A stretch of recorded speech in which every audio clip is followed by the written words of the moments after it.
ഒടുവിലെന്താകുമെന്ന് വ്യക്തതയില്ലാതെ നിൽക്കുന്ന ഏപ്രിൽ മാസത്തിലെ പഴങ്ങളെപ്പോലൊരാൾ. അയാളെ സത്യമായിട്ടും ഞാൻ സ്നേഹിക്കുന്നു. ആകാശക്കിളികൾ അത് കൊത്തിയെടുത്തേക്കാം. അതിൻ്റെ വിത്തുകൾ അവർ ഒരുപക്ഷെ ഭദ്രമായി ഏതോ മണ്ണിൽ പാകിയേക്കാം.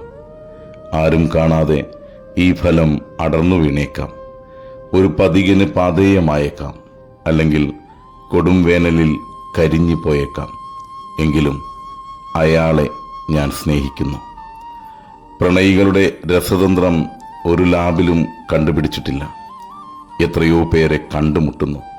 എന്നിട്ടും ഒരാളോട് മാത്രം തോന്നുന്ന പ്രത്യേകതയ്ക്ക് എന്ത് യുക്തി? സ്നേഹം ഒരിക്കലേ സംഭവിക്കുന്നുള്ളൂ. ആസക്തി ആവർത്തിക്കപ്പെട്ടേക്കാം എന്നൊരു ഇംഗ്ലീഷ് പാട്ടുണ്ടല്ലോ. സ്നേഹത്തിനു വേണ്ടി മനുഷ്യർ നൽകുന്ന വിലയാണ് യഥാർത്ഥ ഭ്രാന്ത്. ജീവിതം പ്രണയിക്കുന്നവർക്കാണ്. എന്തിനോടെങ്കിലും പ്രണയത്തിലാവാത്ത ഒരുവന്റെ നെഞ്ചിലെ വേദനയെ ധ്യാനിക്കുക. സഖിയോടോ ഈശ്വരനോടോ കർമ്മവഴികളോടോ. പ്രണയം നിലയ്ക്കുമ്പോൾ കാലം നിശ്ചലമായേ തീരൂ.